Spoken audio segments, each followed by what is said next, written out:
Hello guys, మన టీమిండియాకు మళ్ళీ దెబ్బ మీద దెబ్బ పడుతోంది. అసలే శ్రీలంక టూర్లో ఉన్న మనోళ్లకు గాయాల బెడత అసలు వదలట్లేదు భయ్య. ఇప్పటికే బుమ్రా, వాషింగ్టన్ సుందర్, హర్షిత్ రాణా, మన నితీష్ కుమార్ రెడ్డి ఒకరా ఇద్దరా? అబ్బో, పెద్ద లిస్టే దూరం అయిపోయింది. ఇప్పుడు ఈ లిస్ట్లో ఇంకో వికెట్ కూడా పడింది. మన కుర్రాడు సాయి సుదర్శన్ కూడా ఇంజురీ వల్ల సిరీస్ మొత్తానికి అవుట్ అయిపోయాడు.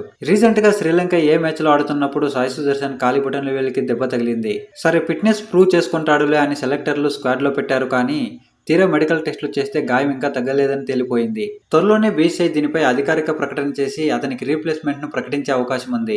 అయితే ఇక్కడ తెలుగు క్రికెట్ ఫ్యాన్స్ కి ఒక గుడ్ న్యూస్ అని చెప్పొచ్చు. సాయి సుదర్శన్ ప్లేస్ లోకి ఒక రేంజ్ పర్ఫార్మర్ ఎంట్రీ ఇవ్వబోతున్నట్లు తెలుస్తుంది. దట్టు మన తెలుగోడు. ఆంధ్రప్రదేశ్ గుంటూరు జిల్లాకు చెందిన మన షేక్ రషీద్ పేరు ఇప్పుడు గట్టిగా వినిపిస్తుంది. అసలు ఈ కుర్రాడి స్టాట్ చూస్తే మైండ్ బ్లాంక్ అవ్వాల్సిందే. ఇప్పటి వరకు 29 ఫస్ట్ క్లాస్ మ్యాచ్లు ఆడి ఏకంగా 46.64 యావరేజ్ తో 1959 రన్స్ బాదాడు. ఇందులో 5 సెంచరీలు, 10 హాఫ్ సెంచరీలు ఉన్నాయి. అంతేకాదు, రీసెంట్ గా జరిగిన శ్రీలంక అన్అఫీషియల్ టెస్ట్ సిరీస్ లో కూడా 63, 20, 45 రన్స్ తో కుమ్మేశాడు. అయితే ఇక్కడే చిన్న ట్విస్ట్ కూడా ఉంది. రేసులో మన రషీద్ తో పాటు సర్ఫరాజ్ ఖాన్, రుతురాజ్ గైక్వాడ్ కూడా ఉన్నారు. ఒకవేళ సీనియారిటీని చూస్తే సర్ఫరాజ్ ఖాన్ కు ఇస్తారేమో గానీ, ఐపీఎల్ తర్వాత సర్ఫరాజ్ ఖాన్ అస్సలు ప్రొఫెషనల్ క్రికెట్ ఆడలేదు.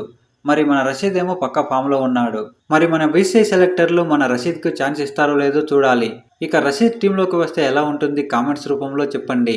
మరిన్ని క్రికెట్ అప్డేట్ కోసం మన ఛానల్ ని సబ్స్క్రైబ్ చేయడం మర్చిపోకండి.